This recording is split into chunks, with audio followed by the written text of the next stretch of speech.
Sealy, too, only at Ashley. The live 5 for 6 Skyview Network, sponsored by Terry Lambert Hyundai. Well, clouds are in increase for tonight and tomorrow, but the only chance of rain is going to be on Saturday. Right now, that's no big deal either, so not all bad forecast coming up for President's Day weekend. All the details are straight ahead. Now on News Channel 6 at 6, a piece of Augusta history could be up for grabs. What the future holds for Fire Station number 7, as your news at 6 starts now. Live from Television Park, this is WJBF News Channel 6 at 6. Good evening, everybody. I'm Grant. And I'm Jenny Montgomery. Thank you so much for joining us tonight. Coverage you can count on begins with an Augusta landmark possibly heading to the auction block. For nearly 100 years, Fire Station 7 was home for city fire crews. Now commissioners are taking steps to get that property on the tax rolls. George Escala has more. It's been more than a decade since old Station 7 was answering fire calls.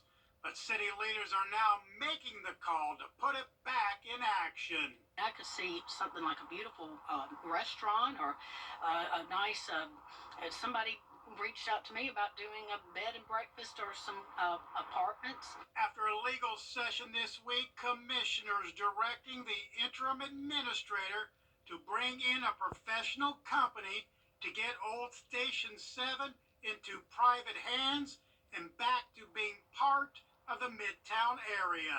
There's a lot of great restaurants that's down in the Central Avenue that so complement the neighborhood. So I'm interested in seeing what proposals are brought forth to this body. In the past, one proposal brought forward was for the establishment of an Augusta Fire Museum at Station 7, but city leaders are not sold on the idea. If the museum idea was truly something that was feasible and made economic sense, then it would already be done. I think putting it on the market and allowing somebody to, they could make it into a museum or restaurant or something. Over the last few years, there have been other discussions about selling number 7, but this is the first official action. So is that a signal that there's now interest from developers? I've had 2 developers call me, so I've had 2 reach out to me about it. It's been a big part of the city's past as it heads to a possible brand new future. In Augusta, George Escala, WJBF, News Channel 6. It is time now for a check of the weather. Here's Chief Meteorologist Tim Miller. Hey, guys, let's go to Aiken tonight and take a look at the sky. All right, thank you so much, Tim. 2 people are charged with murder in McDuffie County. Sherkindria Duggins and Raquan Weiss are accused of killing Otiquiana Williams and shooting and injuring a second woman. It happened Sunday on McCommon Street in Thompson. Police say the shooting stemmed from 2 groups fighting, but that the victims were not a part of it. Burke County now, where the airport is getting a $750,000 grant from the Federal Aviation Administration. It's not the only upgrade. New hangars are already under construction. Now, granted, only 1, maybe 2 planes fly into the Burke County Airport a day. I bet some of you did not know they had an airport. Well, you're going to know now, because with these additions, they'll be able to fit 20 new tenants in there. They'll handle more air traffic, and county leaders say this is going to boost the economy, bring jobs in, and take the weight off other airports.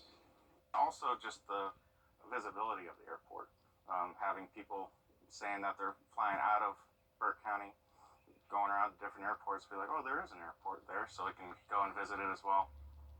Yeah, I mean, look at Thompson. That's a first-class airport. Waynesboro could have it as well. We'll see. The hangar should be finished by July.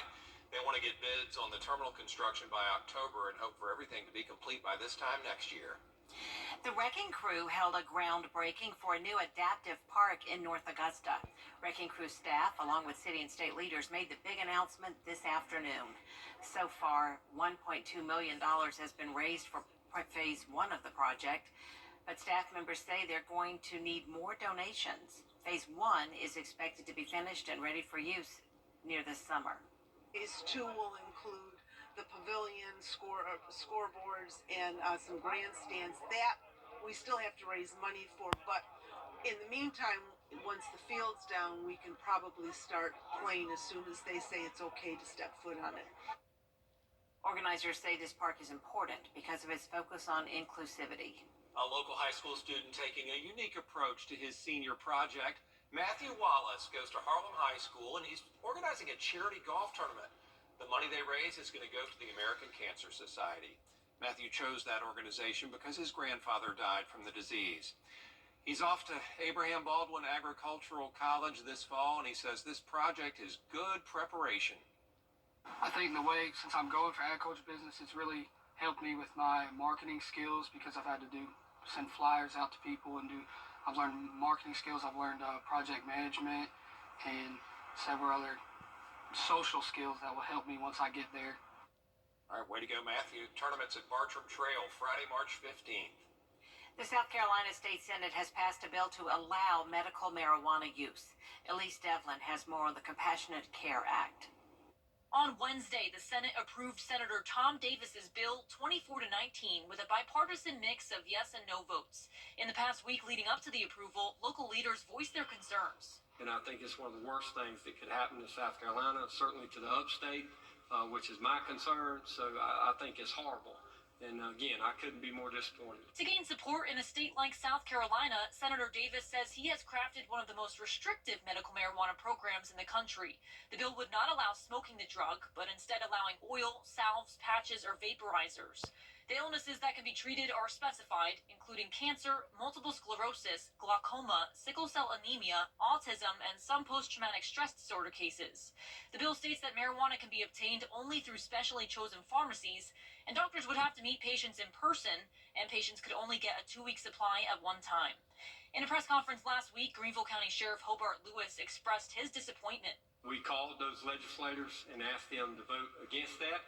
I think medical marijuana personally is just a gateway to legalize marijuana in South Carolina. I don't think there's anything good about it. If it has a medical use of some kind, which they have not been able to prove here, in many of the meetings and committee meetings I've heard, then find a way, find its use, let a doctor prescribe it, go to a pharmacy and fill it. Governor Henry McMaster shared his thoughts on the bill to us and the discussions around it. He makes a very good case, so did all the witnesses and people that have had these terrible, painful episodes, diseases, situations, conditions that were relieved, according to them, only by marijuana. So it's an impressive case, but there are also impressive arguments on the other side from law enforcement. They're simply scared of it, primarily because of the door it might open, what it might lead to.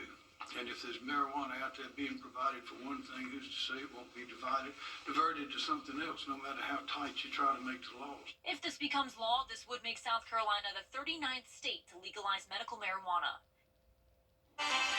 Coming up, Senator Lindsey Graham set to visit the southern border. We're going to hear from him Thursday, February 15th at 7 on News Channel 6. Injured? Call M. Austin Jackson, the Augusta guy, 706-724-7224. The News Channel 6 mobile app is now even better. Download it today. An Illinois woman found the perfect place to host a bridal shower, White Castle. She says she and her husband had their first date at the fast food chain 25 years ago. They're celebrating their 20th anniversary, so her friends threw her a shower at the restaurant. She says their 20 years of marriage would be a testament to the power of love and commitment. Oh, they got about 20 bottles of Tums, too. That's great. Some White Castle. So good. 70 tomorrow, a little cloud cover, a little cooler for the weekend, but not a washout. Typical February type weather. Thanks, Tim, and thank you all for watching. We appreciate it. We'll see you again for News Channel 6 at 11. Have a great night.